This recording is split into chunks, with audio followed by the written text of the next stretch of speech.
Steve MEYER, Director of Public Works for the City of DeSperes, and we're out on Fawn Valley Drive today showing you a few of the pieces of equipment that we use here in construction. Since we can't have a monster machines this year, we're bringing it to you. So out right now, we're removing and replacing the concrete street. So we've got a big excavator that's digging up the concrete and dumping it into the dumpster. After they remove the concrete, then they're going to go through and level off the dirt that's underneath and put down some rock. And they put down that rock first and they compact it with a roller. And then after that, they're going to set forms and they'll be pouring concrete here for the next couple of days so that we'll have a new street when the project's all over.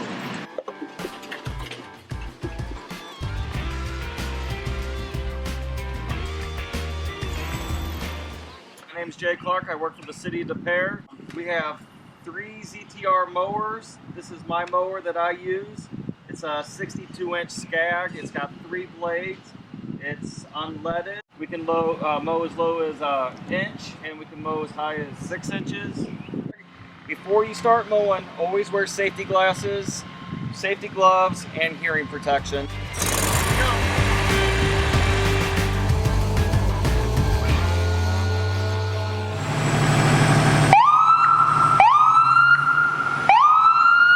Hi, my name's Andy. I'm a public safety officer, firefighter, paramedic in the City of DeSperes. This is our fire truck. Why don't we go take a look? I'm Lieutenant John APPELBAUM with the DeSperes Department of Public Safety, and I'm showing you the captain's seat Firetruck 2813.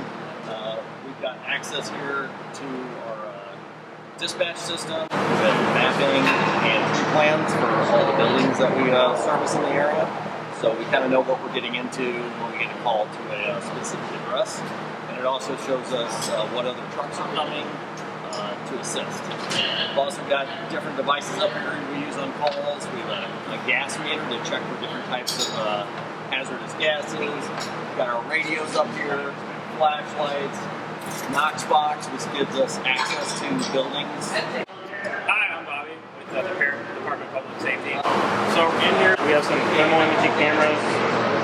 This is our walkie, and then there's 3 air packs in here for 3 separate firefighters. And then in here we have personal protective gear. Hello, I'm Todd Baker. I'm the driver-operator of the fire truck in the City of DeSperes. We have 750 gallons of water that we can use initially to protect the fire. We also have 2 types of foam on the truck. Fire panel, which is out here. Control these attack lines. We have 3 lines that we can take off the truck. We've got toolboxes in here, chains, metal bucket for ashes, for fires that might be in a fireplace. We've got fire extinguishers in here. Right now we've got some extra gear stored there. This compartment here, we've got our RIT pack, which is for rescuing somebody trapped inside of a fire. We've got an extra air tank and mask in there. Chainsaw for mainly cutting into a roof. To ventilate, we've got the K12 saw, which is for cutting metal or concrete. Alright, in the back of the truck, we've got a hose reel. This is a smaller 1-inch hose that we would use for an extremely small fire, or more recently we've started using it for decontamination. After a fire, we actually hose off as much as we can. And then up top, you can see we've got hose beds up there with different size hose. This is some of the medical gear that we carry as a fire truck. Sometimes the fire truck will get on scene prior to an ambulance, and we're required to go in and help an accident or any type of medical emergency. Some of these are just tools that we use the firefighter with, and sometimes that's used after the fire is already put out. Sometimes we'll go into a wall and see if the fire has really gone into the wall. So this is the ambulance. This is with the inside. So if you're ever sick or hurt, we're going to come take care of you. Typically there's a stretcher here. But this is one of our newer devices. This is an automatic stretcher. So what it does, instead of lifting the patients with all our backup, this patient's in on the stretcher and slides down. So this is the inside of the ambulance, and inside all of these compartments we have different things for different issues that might arise. So we got stuff for like fluids if someone's dehydrated, medications to give people if they need them.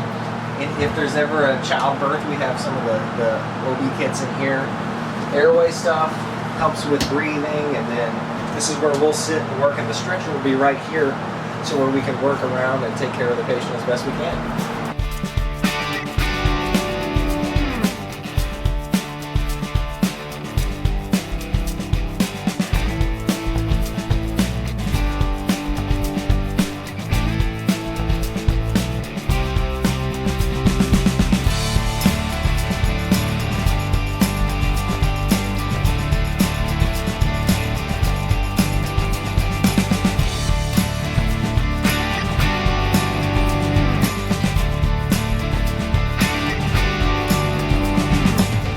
is a wood chipper.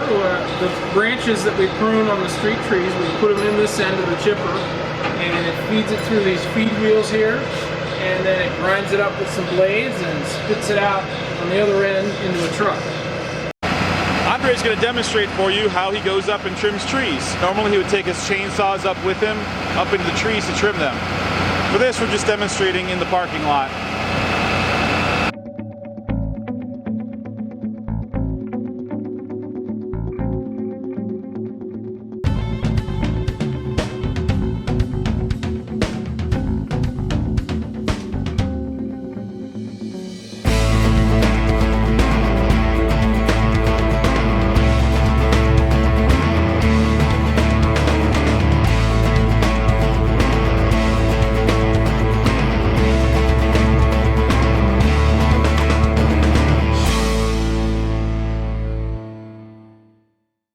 This is one of our electronic message panels. I use these to help communicate to people what's going on with projects. And I control this using my iPad. I can just pull up next to it with my iPad and it connects. I can go through and I can program it. So on this street, we're milling off the old asphalt and putting down a new layer of asphalt in a couple of days. And so we've got a big milling machine, or sometimes called a roto mill. It's got this big drum with all these really sharp teeth on it. And they spin around really fast and they eat up all the asphalt and chew it into little bits. Sometimes those teeth have to get replaced as they get broken, but also there's water that's squirting onto here to keep things cool and to keep down the dust. But as that asphalt gets ground up, then there's a conveyor belt on the front of the machine that shoots it up into the dump truck, which hauls it away. That asphalt gets taken back to an asphalt plant where it gets mixed in with new asphalt, so it's totally recyclable. Now here you can see where we've got the original asphalt and then what they've ground down. They've taken off a couple of inches, and now in a couple of days they're going to put down the new layer back up to where it's supposed to be. This will get ground up yet here in the next 15 minutes when the mill comes through. But this is what the final surface looks like until we pave it. Then it'll be a nice new fresh coat of asphalt.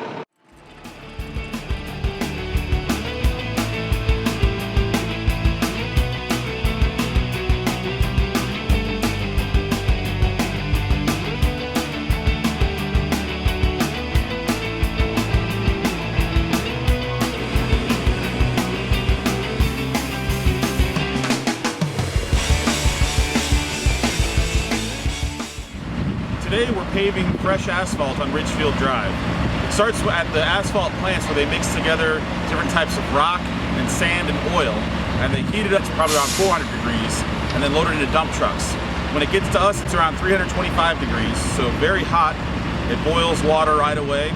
The asphalt gets dumped into the paver, which has conveyors that move it to the back and drop it down to where there are augers that spread it out, and then a part of the machine called a screed pushes it and strikes it off so it's smooth, and pushes it down so it's partially compacted at that point as it comes out of the paver. The screed can move in and out depending on the width of the street, and it also can be adjusted up and down depending how thick you want the asphalt. Once the paver goes through, it then gets rolled by a couple of different rollers of different weights, and sometimes they vibrate also to help compact the asphalt so that it's nice and smooth and silent. As the asphalt goes down, there are a few things that I'm checking. I'm checking to make sure it's thick enough, it's hot enough, and that it's got a slope on it so the water will run off when it rains. Hi, I'm Tina James, the horticulturist for the city of De Pere. This is our water truck. We use this to water all the trees and shrubs that we newly plant and the flowers that you see planted throughout the city. Here's our motor. It helps to siphon the water out of this 400-gallon tank, and the hose go throughout the city with it. It's a fun machine. All right, I'm Dave. I'm the foreman with the street department. What we're doing now is we get to grind the street down with this fun machine. It grinds it down like 1.5 to 2 inches, and then we come back and we put glue in it that helps this asphalt stick to it. We come through with a roller, we roll it in so it's flat with the street, and then we come back with tar and go all the way around it, get it all stuck in there, and then it's good for traffic to drive on. So each year we have to replace a lot of sidewalks. Typically it's because of the tree roots lifting up the sidewalk slabs. So they end up making trip hazards, and we don't want people to trip and fall when they're out walking. So we come in and we replace the sidewalk slabs. We come out and we first dig out the existing slabs and remove them. They get hauled away, and then we have to do some root pruning of the roots that are there from the trees. We make sure though that it's not the main taproot of the tree that's getting trimmed. It's always feeder roots, which are the smaller roots. And so the tree will grow back and it'll be okay. But by trimming out these roots, we then put down 4 inches of rock, and then we put down the new concrete. We also use a special joint called trip stop that holds the slabs together, so if they do get lifted in the future, they stay together instead of making a trip hazard. And that way it's safer for everybody who's out walking in the neighborhood. One other thing about the concrete is that it's recycled. This here is actually concrete that was taken away and ground up and then brought back to use as our base rock. So again, it's reusing the materials that we've already got. Now there is transportation involved with hauling it away and breaking it and bringing it back, but it's better than digging new rock out of the ground, and it's better than just throwing this away. We can reuse it in a new form. Now we're showing you how actually the concrete's getting poured. So the concrete truck is backed up, and he's going to start dumping concrete into the forms. Here they're dumping the concrete out onto the ground. They're leveling it off with their rakes. And then once it's leveled, the next guy will use his 2x4 to strike it off. And then later, they'll finish it using hand tools and paddles to make it nice and smooth. Today, our own streets department is pouring concrete on Greenbrier Estates Drive. The concrete truck backs up, and the drum rotates one way for mixing the concrete and rotates the other way for unloading the concrete. They start off by forming up the concrete curb. They pour that with the concrete a little bit drier to make sure that they can get the shape they want. And then they'll put a little more water in the concrete and start to do the rest of the slab, and they'll finish all of that. You're going to see guys who are raking concrete and moving it into place, guys who are striking it off to get it level, and then guys who are finishing to make it nice and smooth.